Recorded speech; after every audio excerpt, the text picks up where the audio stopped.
here's what I thought about the debate. Now, obviously, I don't like JD Vance. So I know JD Vance. I mean, he's smarmy.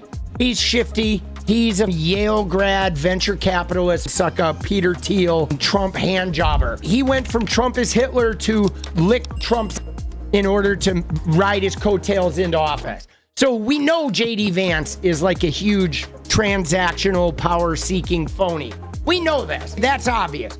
But looking at the debate, obviously JD Vance was in his element. Him being up there, schmoozing, car salesman, Mr. walking into a room full of venture capitalists and trying to get $10 million out of them for his new business. That is JD Vance's forte, being on the debate right there. The lights are on, make your pitch, get my money. That's what JD Vance does for a living.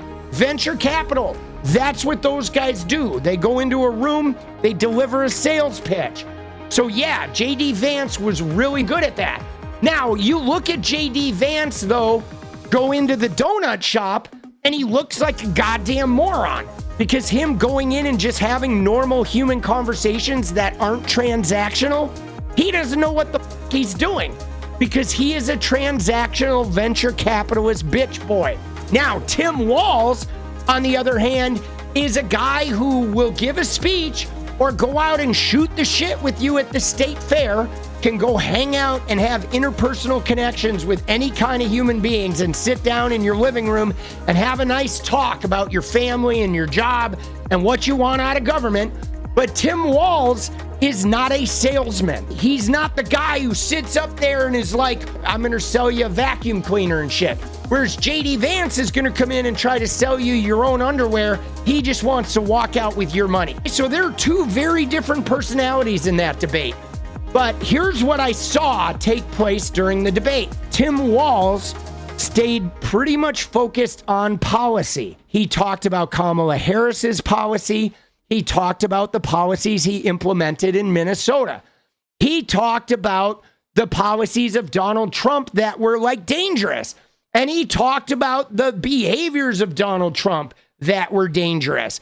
And so Tim Walz stood up there and said, I'm a legislator. Here's what I've done in Minnesota. Here's what me and Kamala want to do. Here's why we think we're better than Trump guy. And so I just want to show you how we want to govern. That was Tim Walz's thing.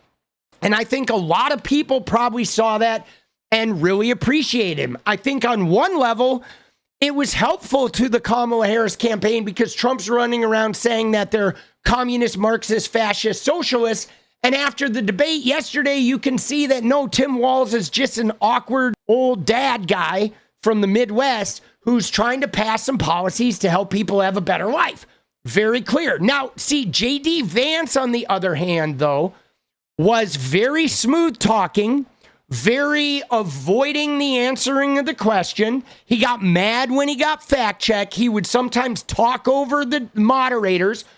But a lot of JD Vance's connection on the debate stage was trying to relitigate the Republican positions. He was trying to, well, we're not as bad on abortion as you think we are. I know we've taken women's rights away, but let me just tell you, we don't really hate abortion. You know, Kamala Harris, she's not really good at anything. She hasn't implemented any policies. Let me tell you how Kamala Harris is failing everything. And oh, yeah, my boss tried to hang his VP and committed an insurrection. Well, I don't really want to talk about that. We're going to focus on the future. But it's like, hey, you were just talking about Kamala's past for like 20 fucking minutes. So JD Vance didn't really talk a lot about their great policies. He didn't really answer any of the fucking questions, but he was on a schmoozy venture capitalist sales pitch mission to try and tone down all the dangerous and problematic things about his boss and the guy who is running for president. He was trying to sell us something. He was trying to sell us the Republican control of women's uteruses. He was trying to sell us Donald Trump's trying to dismantle Obamacare while having no replacement after 10 years. He was trying to sell us Donald Trump not really being dangerous, even though he tried to refuse certification of an election and tried to overturn a fair election and tried to create a riot that would cause chaos and disrupt the peaceful transfer of power. That was JD Vance's whole experience. And I think that, you know, people that know that they're right wing and they know that all of their policy is really terrible and that people hate it and they always get a lot of shit for having the worst fucking policy. I think those people watched JD Vance and they were like, oh my God, he just did such a good job making us sound like the good guys. He made it sound like women bleeding out in their cars in the parking lot of the hospital is really good for them. Like JD Vance is making our horrible anti-abortion policies look like we're doing the right thing. So I think those people got very excited. Like JD Vance went in there and like had a plate full of human feces and he sold it like it was a goddamn plate full of filet mignon. However, I think a lot of people who are really concerned about the reality of those situations, they looked at JD Vance's smooth talking thing and they're like, man, you know, this is really weird. This guy is behaving very differently than the way he's talked in every other interview. And now he's coming into this one environment and he's like giving us a huge sales pitch, but he avoided some really important questions. Did Donald Trump lose in 2020? And he wouldn't answer that question. That was incredibly damning. And his denial of some very provable things about abortion and the Obamacare stuff, very, very damning. Very damning because sure, the fans of JD Vance aren't going to look that shit up, but a lot of independent voters are actually quite knowledgeable about what's going on in the world. They are. That was an unescapable thing from the debate that I noticed. JD Vance was in his element, but him being in that element and Tim Walz being so genuine, it actually kind of made JD Vance look like his job is to just cover for Donald Trump. Whereas Tim Walz didn't look like he was covering for Kamala Harris. He looked like he was just being Tim Walz. And JD Vance looked like he was covering for Donald Trump and the Republican Party. And I think that's a problem. I really do. Tonight, but you're drawn to Trump because of economic considerations. All right, so let's see what Brian here says. And Vance was just sort of dancing around questions.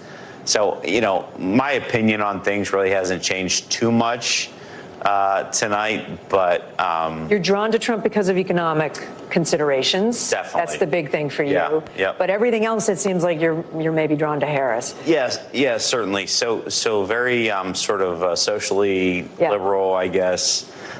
Dude, he's drawn to Trump economics. Dude, he wants that 7th bankruptcy, bro. That's what Trump wants, dude. Trump is going to that 7th bankruptcy. He's had 6. Lucky number 7's going to be the USA, bro. I mean, I thought if you were going to say who won tonight, I would say that Tim Walz won. Oh, interesting. Would everybody say that Walz won this debate? Show of hands. It's really interesting. I thought Walz won the debate, too. I thought JD Vance was the smoother talker, the slyer presentation, you know, the smooth talking venture capitalist salesman in his element. But I also think he was really transparent that was what he was there to do. That he was really very different because we've seen JD Vance on CNN. We've seen him on the Sunday talk shows. We've seen him doing the podcast. We've seen him up there on the pulpit, like talking his shit. And like even we saw him today after the debate making fun of Tim Walz and shit. And we know he's arrogant. We know he's not a nice guy. We know he's got these controversial views about abortion and women and all this shit. And then he went on this debate and he was trying to play a character of like smooth, not dangerous. You can really trust me. I'm here to take care of you. We're not that bad. Donald Trump is like, he's actually the good guy, right? We're not anti-abortion and like, oh, this woman should still be alive. And I love Tim Walz and we're just here to be buddies. But guys, that is not JD Vance. That was a fucking act. We know it. We know JD Vance is arrogant. He thinks because of his Yale Law School, he's better than everyone. He thinks because he distanced himself from his Appalachian roots that he's some sort of a special, hillbilly savant. We know that he has never had a real job. He went 2 years in a law firm and then right into venture capitalists. So he hangs out with billionaires and he's of that jet set that gets ushered into the Senate from his rich buddy. He goes from college to venture capital to the Senate without ever having to work. We know this.